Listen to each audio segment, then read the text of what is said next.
there's such high rates of teen birth, and it leads to all these other things. What's strong is like the community that we have. So while we are not necessarily celebrating that a person is a teen parent, having a baby is an act of resistance for our communities because we aren't supposed to be here.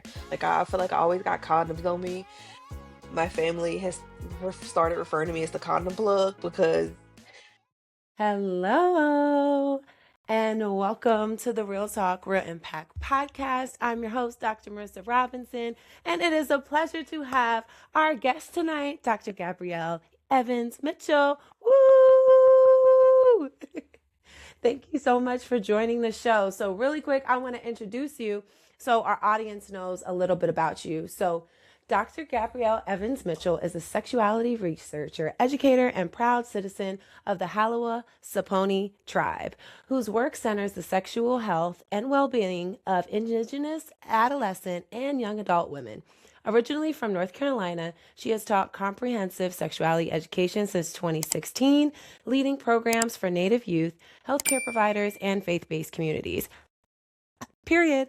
She earned her PhD in health promotion and behavioral sciences from the University of Texas Health Science Center at Houston, where she focused on culturally relevant and trauma-informed approaches to care. As a first-generation Indigenous scholar from a rural tribal community, Dr. Evans-Mitchell is passionate about making research accessible through social media, community workshops, and real-world education. So, y'all, give our girl a warm virtual round of applause. Yes, yes, yes. So, Dr. Evans-Mitchell, how you doing tonight?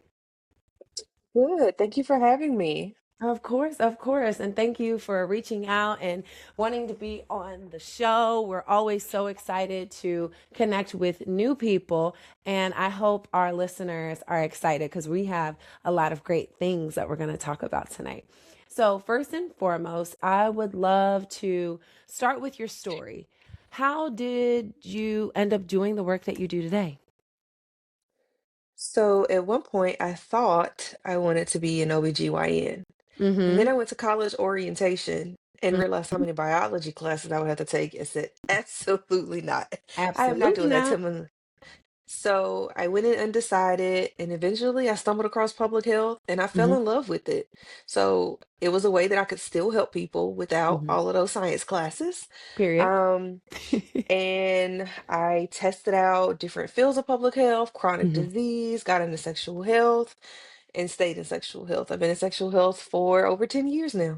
Okay.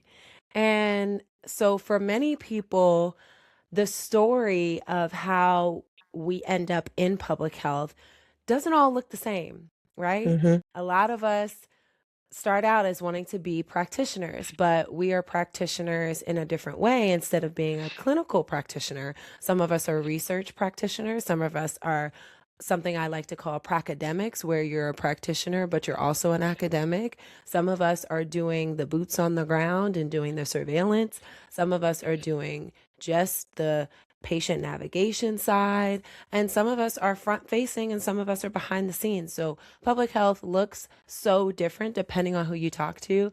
And I'm so excited that you are joining us today because you have such a robust background.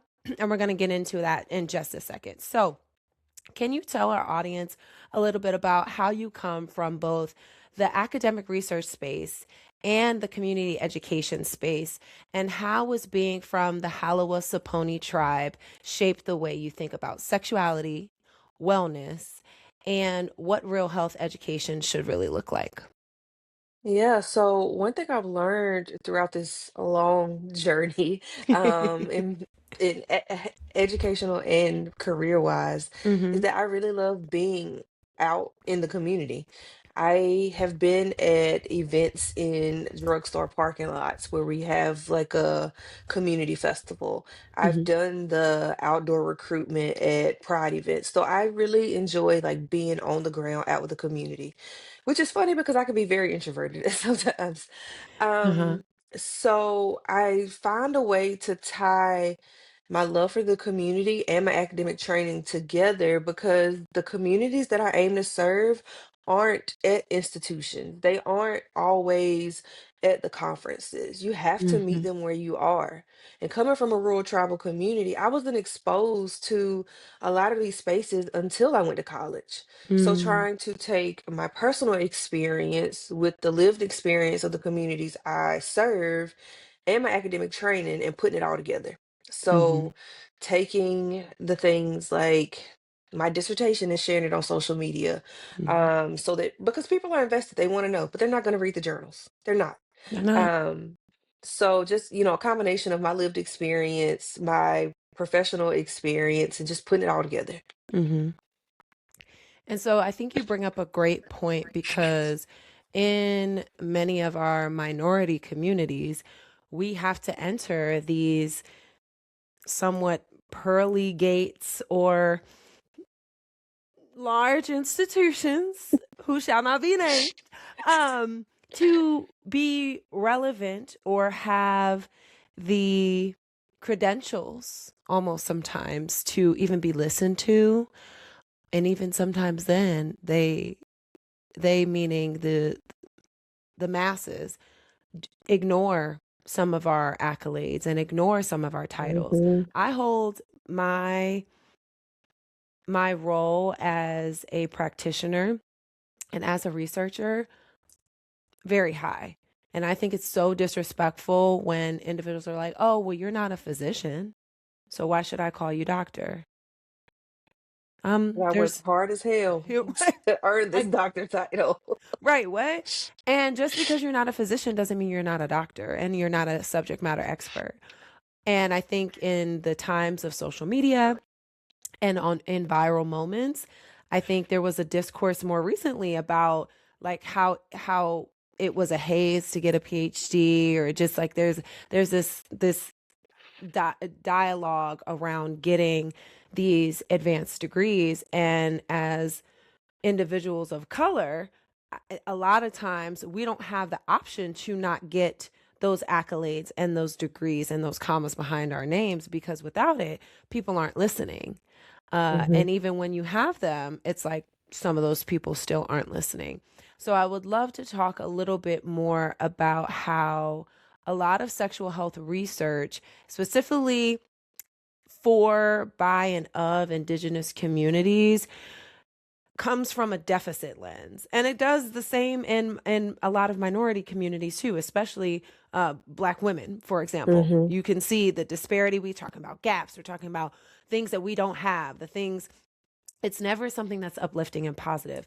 So I would love to hear from you. What does it look like to shift from what's wrong to what's already strong in Indigenous sexual health and well-being? This is something that I definitely have learned along the way and I'm still learning. So Mm. my some of my dissertation papers are still going out for publication and I'm changing the language so that it's not deficit or risk based. Mm. So I've had to learn along the way, like open it up with strengths because Yes. that's important. It's important to highlight those strengths. So one, just a language shift, and I have to push back on it a lot. No, I'm not gonna start like, of course, I have to address the some of the risks and the deficits, Of but I'm course. not gonna. That's not gonna be the big thing, and I'm also not always, if I can help it, I'm not gonna use comparative groups. Like I'm not gonna use Mm. comparison groups. Yeah. Um, so back to your question of looking at what's strong, you have to, and it could depend on tribe, it could depend Yes. on community, but looking at one, going in and working with them. So you want to gain their trust.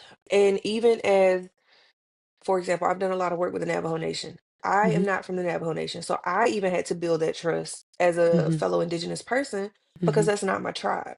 So Mhm. going in and truly learning and building community with these people, and not just because, oh, this is a research project. Right.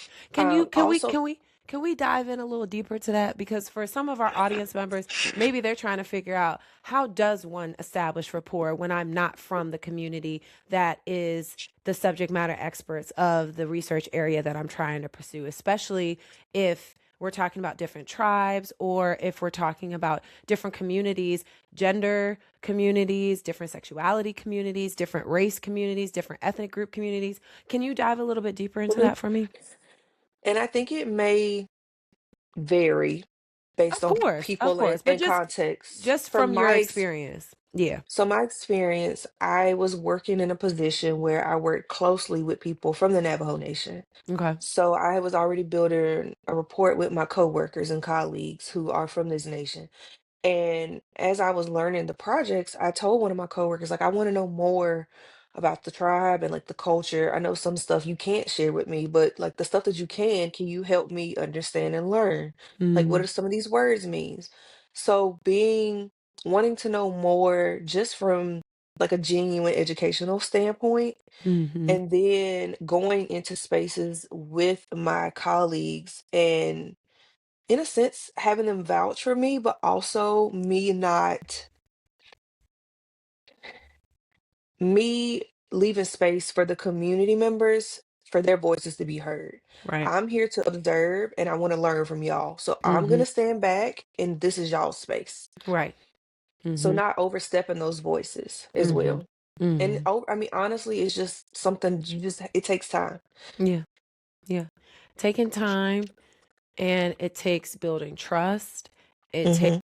really taking a step back and observing. And sometimes, even though you may be the subject matter expert, you may be the PI on the study, you may be somebody who is being tapped because of your expertise or because of how you have carried yourself through research or how you can understand what that population is experiencing.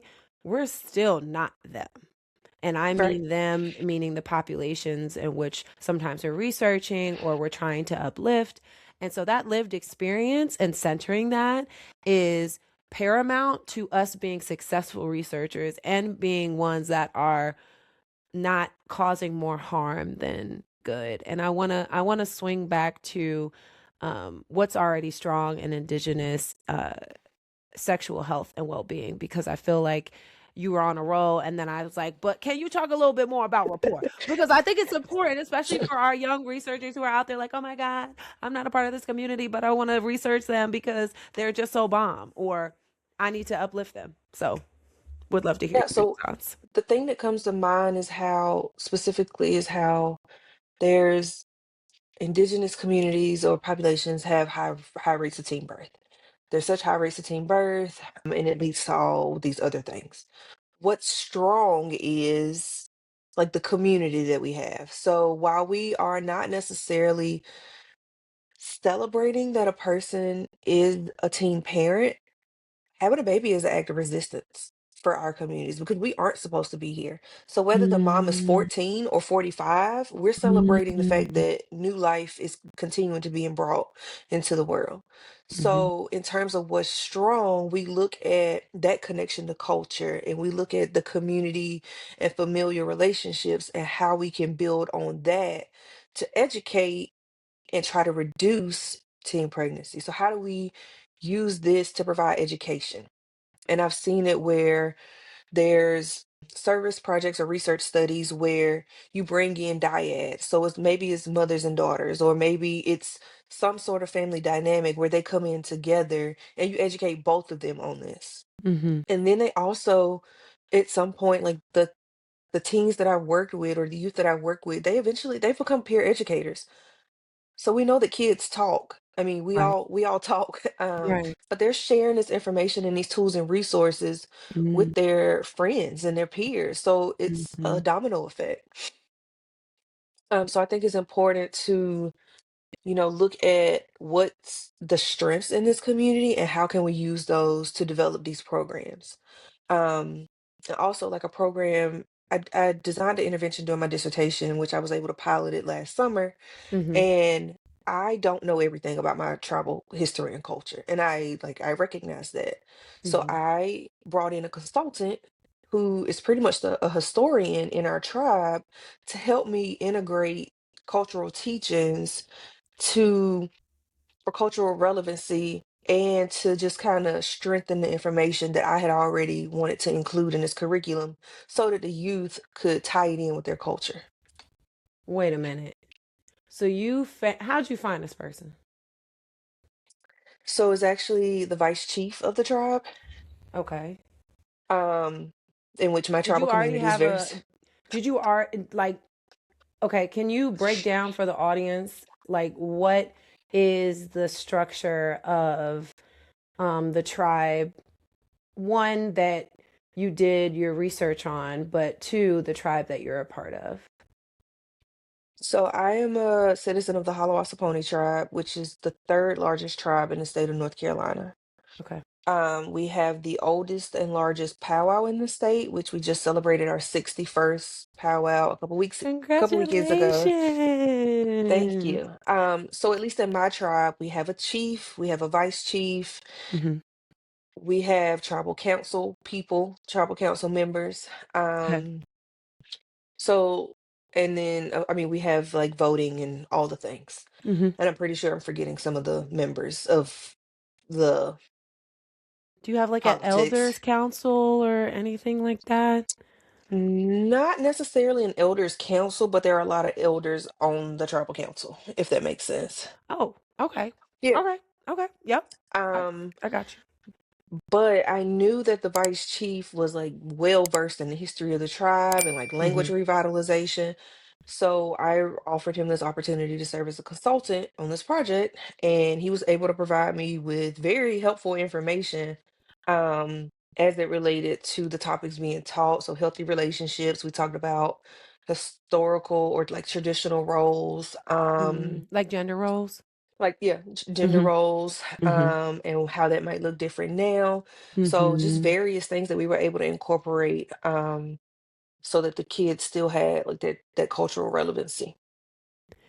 And I want to just give you your flowers because as somebody who is showing up for her community and trying to think outside the box of how do we rejuvenate culture and how do we make it relevant, but how do we also keep longevity? How do we make sure that this is not an afterthought? This is a consistent place in which we need to focus on for research dollars, support, as well as maybe some lessons learned of where some people can pick up where you left off. Because that's why we do dissertations, right? To Hmm. explain or ask a research question and dive a little bit deeper into the specifics and the nitty gritty, and then we come out of that experience with a nugget, a golden nugget of knowledge. And there's only a few people that care about your nugget. And I don't like Yeah. that because I think all of our nuggets are important and we do them blood, sweat, and tears and all them endless sleepless nights with tears and everybody doesn't appreciate the nuggets. But as a fellow researcher, I heard some really great research strategies that you utilize in terms of observation, in terms of finding subject matter experts that weren't necessarily yourself, what was not yourself, but was other people, Hmm. listening to bringing folks of lived experience that have institutional and historical knowledge. I mean, these are gems, y'all. Hello. So if you're tapped in, if you're a young researcher and you're like, oh my gosh, I don't know what to be doing. I mean, we are giving you a playbook here of how does one go about making sure that something is culturally relevant and Hmm. sound. And that's amazing work. And I love the fact that you used the your head chief as somebody that could be a subject matter expert and be a consultant, because I also believe in wages, specifically when we're talking about persons of lived experience and we're convening, things like community advisory boards, or we're asking persons of lived experience for their time and a little bus token or a little measly gift card. It's just not going to cut it now because outside is $1 million. So we have got to give people what they're worth and pay them for their expertise and their lived experience. And I think bringing in individuals as consultants, as subject matter experts that are paid or compensated for their time is where we need to go in research. So, And that's one thing that I really, so one designed the intervention during my dissertation, and then like putting it all together to implement mm, it. I told a few people, I was like, I am doing the job, me, one person, am doing the job of like three people minimum uh-huh, right now. uh-huh. But it was nice to see like my little baby come to life. And Yes. it felt great to be able to not only give back to the community by giving the youth this information Mm-hmm. and compensating them well for attending a Absolutely. 4-day session, but I also brought in local like people who were facilitators. They were all local to the community. And I was able to pay them well, pay See? the consultant. I hired Mm-hmm. a caterer from within the community Come on, and was feed the people. Hello. so it just felt great to be able to give back in so Mm, many ways to my own community. And the reason that I focus on rural tribal communities is because I feel like we're often forgotten about. Because at least in my experience, looking at the research articles and the studies, mm-hmm. federally funded tribes, I mean, that's where the money is. Like you have to go where the money is, and I completely understand it. But I feel Right. like To a the certain state extent, though, right? right. But I feel like personally, I felt like the state recognized tribes or like the smaller, like mine, tribes are often left out. And I'm like, we need this too. So let's try to fill this Mm, gap where we talk about rural tribal communities. yeah. And I love that you are unapologetic about that. Okay, period. And we need more individuals like Dr. Evans Mitchell on this planet and many of your fellow researchers that focus on indigenous populations, I think are out there. It's just a matter of who is listening and who has the buy-in, who has the dollars. And another conversation that I think needs to be had specifically in public health is because so much funding is getting cut, because we're losing so many jobs, so many people are trying to figure out where their next meal is going to come from, let alone if they can live a healthy life or a full Yeah. life, you know? So those things are very real, and our research and our nuggets are really important, but if it's not moving policy, if it's not, you know, this Nobel Peace Prize activity or intervention, it's like, okay, now what? So Hmm. I would challenge folks that if you're listening and you're intrigued by Dr. Evans Mitchell's story today, you need to reach out. One, you need to support because we got some journals coming through. We got some publications on the horizons, Yes. and we're going to Yes. get into that in just a moment. But as young researchers, the only way we can continue to do this work is if we have buy-in and if we have support and if we have individuals that find this useful and relevant. Now, to all the beings that be, if there's any folks that need angel investors, folks who are looking for things to fund, hello, this is we're giving We're you here. it up on We're a here. silver platter, right? We We need we, the we are funding. here and available. Okay. We So need the funding.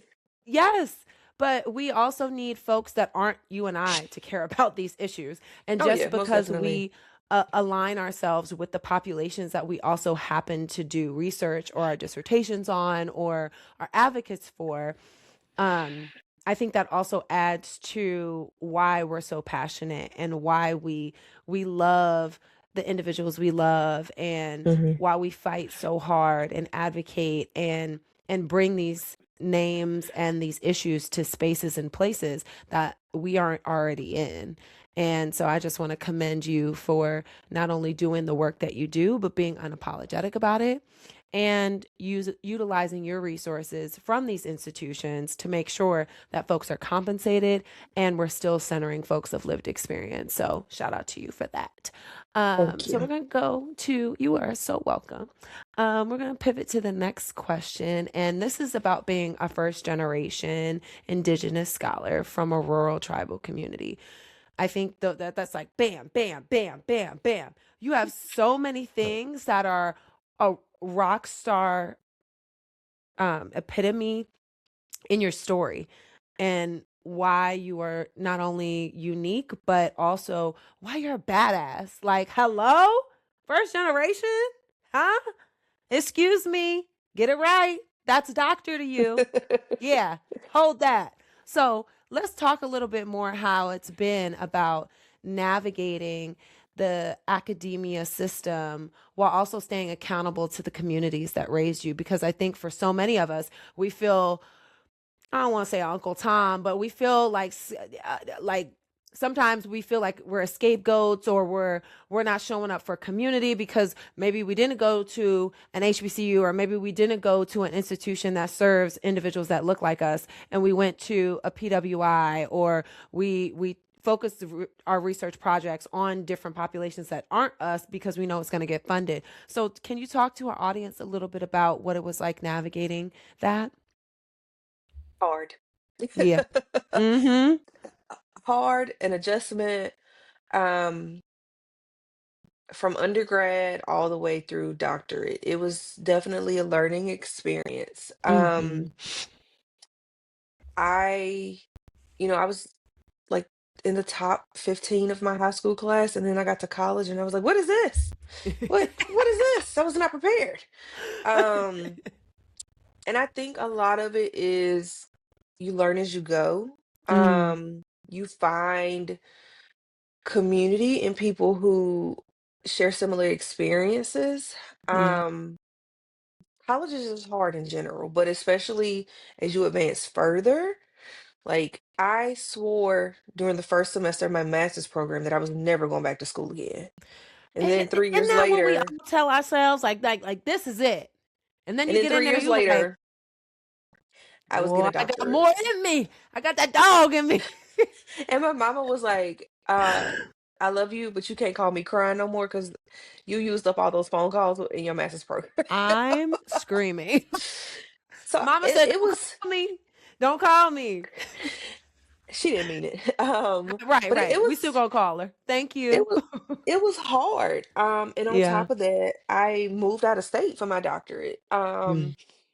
So fortunately, my best friend was already in her doctoral program, and I Shout out was to the able bestie to doctor. learn Huh? learn Clock it. things along the way from her experience.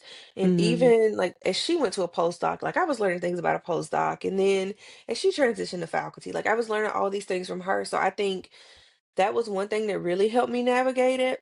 mm. Um, Also, I had to learn how to respectfully say, "No, I'm not doing that." So, Tell me like, more. yes, I understand this is how the academy works, or I'm learning that this is how the academy works. I However, don't comma. agree.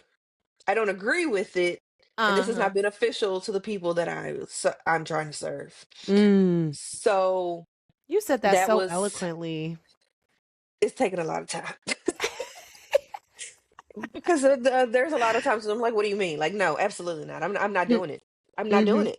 Mhm. Um, so that's definitely been a learning experience. Um, and voicing frustration to friends I've met in my doctoral program who had similar experiences, and just like having that space to vent, and then we figure out like, okay, how are we gonna go about this? How are we gonna move Right. forward? Mhm. So it's definitely been hard. A learning experience and something that I'm still in some ways trying to navigate for the sake of having couth. Ah, that good old tooth, girl. But my face will likely tell it before my mouth does. It sometimes we just can't hide it, sis, and it's okay. And it's okay. In a world of hybrid and remote working, I can easily just switch my camera off now. That is important.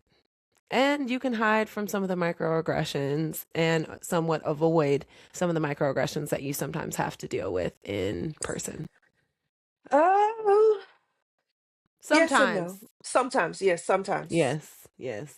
Not all the time. It's not a one Yeah, size fits sometimes. all. Yeah. Mhm.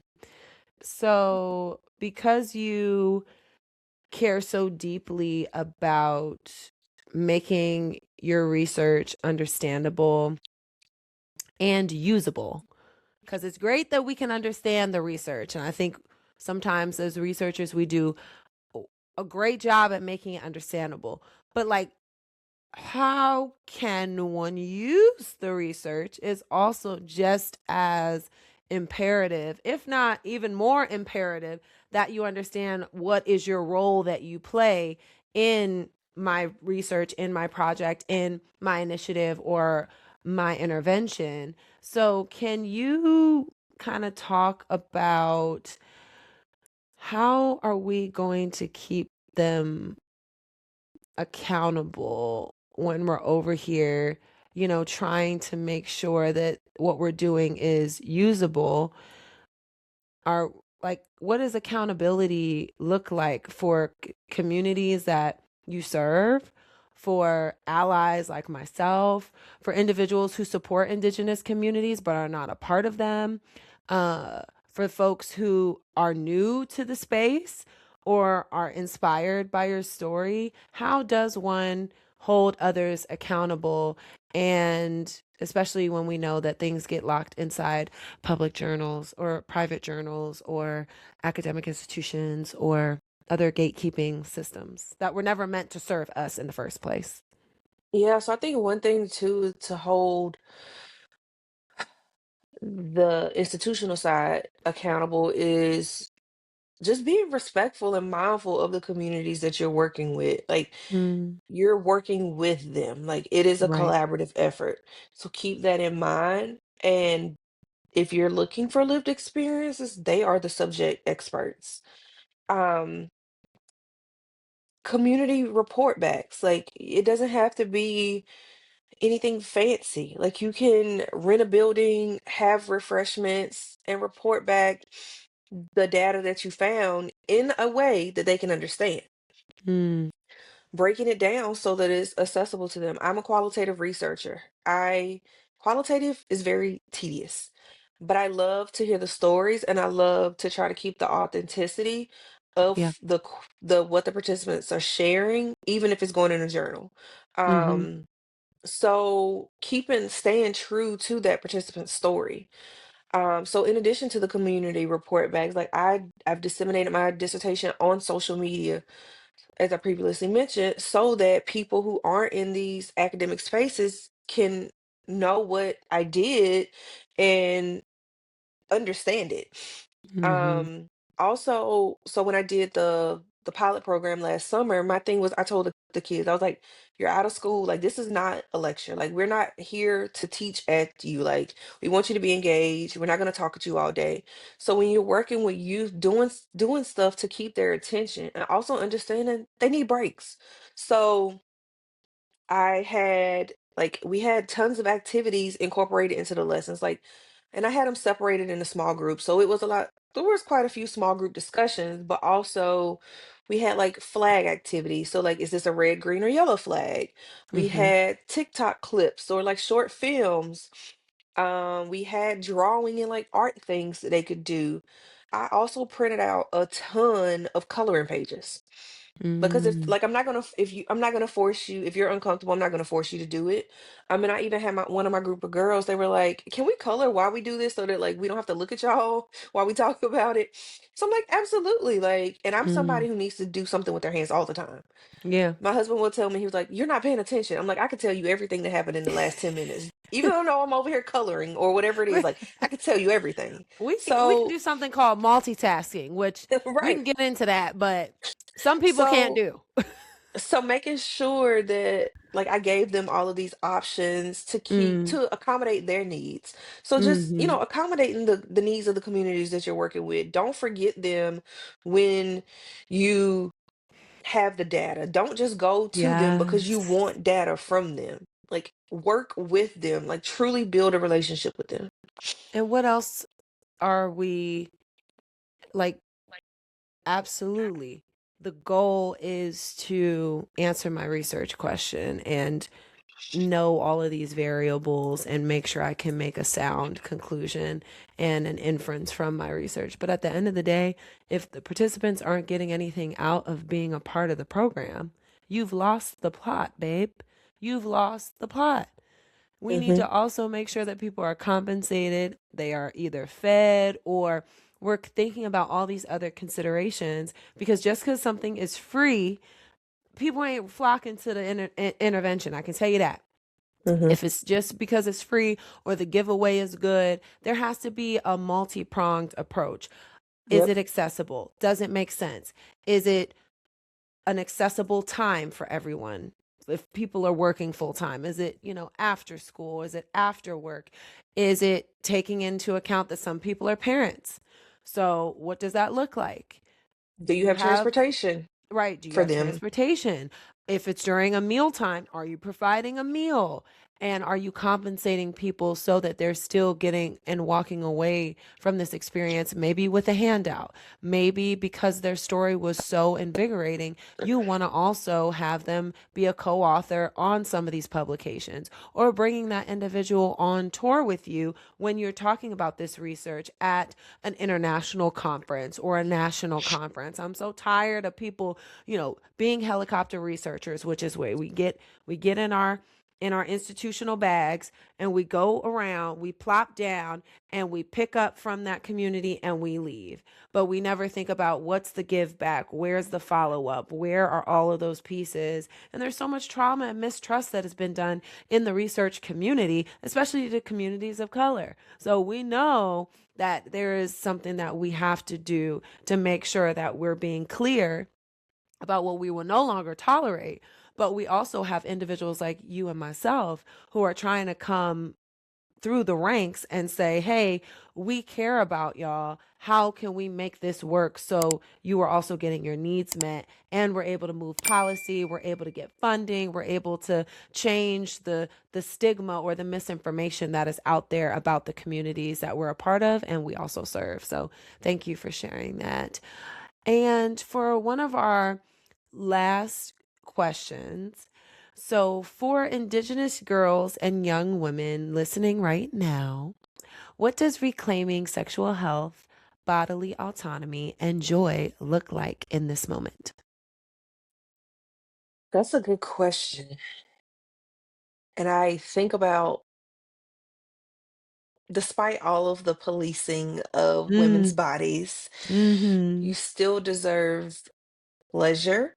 Yep. You still Say it again. deserve Pleasure. you, you deserve pleasure. You Yes. deserve accurate health information, and you Mm, deserve the right to make choices for your yes. body. Yes.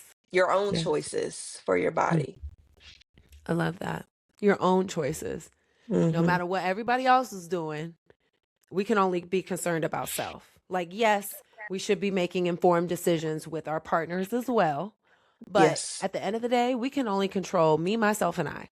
So, how can we make sure we're protecting ourselves? We're making the best informed decisions. And if we have a oopsie or we have a situation, being able to talk about it. Like, Hmm. we And can knowing all that lay there are down together, resources but now we available. can, huh? And knowing that there are resources available. There's resources available, but there's also consequences for our actions. But it doesn't have to be this kind of punitive system of like, oh, you're bad, or oh, you're a hoe, or oh, you're this, or oh, you're that, because I'm a freak. No, you can just be a freak and you can have multiple partners. Some of the people that have the most partners are the most actually sexually responsible individuals. It's the folks that have one or two partners that are over here being irresponsible, and then they're the ones blaming the system and saying, well, I'm not this, I'm not that. Well, you shouldn't have othered and said it I needed to be a hoe to get HIV. Or I have a low body count so I could never be exposed to something like syphilis. Uh Wrong. Both of those things are wrong. So it's so important that we continue to have these conversations, especially with our young people, because they're getting their information from TikToks. They're getting their information from music. They're getting their information from friends that have no degrees, no training, no nothing, and they don't have trusted messengers and trusted adult figures that they can have some of these conversations with. So I love that you're curating environments where they can be themselves and also learn a little bit about bodily autonomy, about what it means to have all of the tools and to be responsible. So this is my last question, and for all of my guests, I always ask, where does public health show up in your work and even behind the scenes? Ooh. I think in my work, just like that community engagement, like, Yep. because I learned that in public health. But then behind the scenes, like in everyday life, I'm always asking somebody, like, did you wash your hands? Did you did you wash your hands? Did you? Are you gonna wash your hands before you do this? So Yes. I We feel should go like back to doing that. I feel like COVID might have like heightened that for me, but Yeah, fair there's enough. always some like germ thing that I'm asking people. And Yes. I always, and this goes back to my work, like I feel like I always got condoms on me. My family has started referring to me as the condom plug because There you go. at I one love point I it. had like 2,000 condoms sitting in my living room from condom donations. And I'm just like, I have condoms, please use them. Please, please. And I love the condom plug. You need to put that on a t-shirt. Oh, I have a sweatshirt that says certified condom plug. Yes, I love it. Yes. Okay. I love it. The condom plug. Period. So, as we get ready to wrap up, for those who are listening in and those who are watching, thank you for sticking in here and listening to our wonderful guest, Dr. Evans Mitchell. Do you have some websites or some places that folks can stay in touch with you? Because I feel like they need to know where you're at and how to find A- you. Absolutely. So website is interwoveninstitute.com. Also on social media is interwoven.institute. And then my Instagram account is underscore DRGEMI. All right.